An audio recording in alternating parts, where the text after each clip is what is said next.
Fala galera, beleza? Vamos à nossa aula 1 relacionado à equação do primeiro grau e equação do segundo grau. Esta aula 1 eu vou quebrar em duas partes para que o vídeo não fique tão longo, beleza?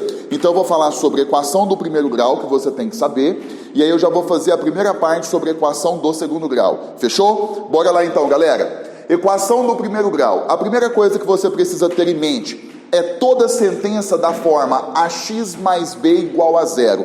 Então toda sentença que você encontrar nesse formato aqui, ax mais b igual a zero, se trata de uma equação do primeiro grau, beleza? Bom, o que acontece? A e b nós chamamos de coeficientes e obrigatoriamente, por definição, o meu a sempre será diferente de zero. Porque se o meu a for zero, a minha equação ela deixará de ser uma equação do primeiro grau, beleza? Vamos lá, continuando. Agora, como que eu resolvo uma equação nesse formato? Então eu tenho aqui, ó, ax mais b igual a zero. Eu pego mais b, passo para o próximo membro, ele vem menos b, então eu tenho ax igual a menos b, e aí eu pego o a que está multiplicando e passo dividindo. Então x é igual a menos b sobre a. Toda vez que você tiver em mãos uma equação do primeiro grau, e no caso você precisa resolvê-la, você vai proceder dessa forma aqui. E detalhe, toda vez que você resolve equação, seja ela qual for, no final de tudo você precisa colocar o conjunto solução, beleza? Bom, agora, um detalhe que pode acontecer. Equação produto. Pensa comigo. Olha só, pessoal. A vezes B igual a zero. Imagine que você tem um produto de dois termos iguais a zero. Como que você procede? Ou o primeiro termo é igual a zero, A igual a zero, ou o segundo termo é igual a zero. Olha só, vem comigo. Exemplo. Eu tenho aqui, ó, 2x mais 1 vezes x menos 3 igual a zero. O que eu posso fazer? Eu pego o primeiro termo, que é 2x mais 1 igual a zero, ou eu pego o segundo termo e faço a mesma coisa, x menos 3 igual a zero. Aí você resolve, ó, nesse caso, eu passei o mais 1 para lá, foi menos 1, 2x igual a menos 1, x igual a menos meio, e de cá, ó, menos 3, eu passei para lá, x igual a 3. Como nós estamos trabalhando com equação, eu coloquei aqui o conjunto solução. Fechou? Beleza. Bom, isso, pessoal, é a equação do primeiro grau. Aí depois a gente vai trabalhar a parte de problemas, que você precisa montar, que você precisa interpretar e assim por diante, tá? Mas a essência, a parte teórica é essa. Vamos começar então a equação do segundo grau. Como que você vai pensar?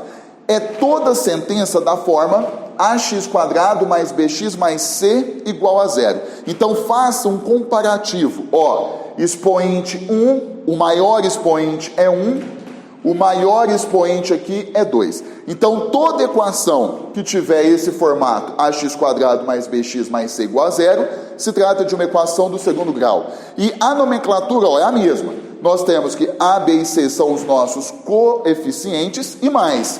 Obrigatoriamente o nosso a é diferente de zero. Nesse caso aqui, pessoal, se o nosso a for igual a zero, a nossa equação ela deixará de ser uma equação do segundo grau e passará a ser uma equação do primeiro. Mas ali nós não estamos estudando mais equação do primeiro. Fechou? Bom, fórmula de Bhaskara.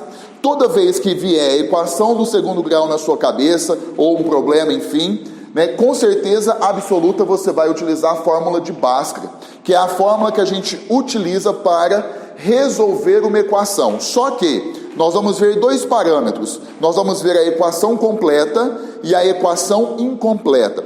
Vamos deixar a fórmula de Bhaskara para ser utilizada nas equações completas, que são aquelas em que A, B e C são diferentes de zero. Mas já já você vai entender isso melhor.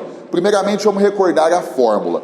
O delta, né, essa letra que é chamada de delta, que ela é mais chamada de delta dentro da matemática do que o seu nome oficial, mas é importante que você saiba o nome, ela é chamada matematicamente de discriminante. Ela pode acontecer três coisas. Se o delta for maior do que zero, nós vamos encontrar duas raízes reais diferentes. Por isso que eu coloquei aqui, ó, x1 ou x2, fechou? Quando esse delta for nulo igual a zero, nós vamos encontrar duas raízes reais iguais. Então eu coloquei x1 igual a x2. E quando esse delta for negativo, nós não vamos encontrar raízes porque elas não existem, tá? É claro que pode acontecer na sua prova uma equação simples e seca direta, tá? Para que você possa resolvê-la, mas pode acontecer em um problema que você tenha que interpretar o problema, montar a equação e resolver. Então tudo pode acontecer. Então não esqueçam, pessoal, essas três informações em relação ao discriminante, o delta. E aqui eu coloquei a fórmula de Bhaskara em si. Eu tenho aqui, ó, delta, que é b quadrado menos 4ac, e eu tenho que x é igual a menos b, mais ou menos raiz quadrada de delta sobre 2a. Então, geralmente os alunos fazem duas etapas, né? Resolve primeiro o delta e depois substitui, né, justamente na fórmula de Bhaskara. Então nós vimos aqui, pessoal, equação do primeiro grau, o que você precisa saber para matar qualquer questão, e começamos o nosso processo dentro das equações quadráticas, equações do segundo grau, e paramos aqui na fórmula de Bhaskara. Essa foi a nossa primeira parte, fechou? Então é isso aí, bons estudos e até a próxima aula. Valeu!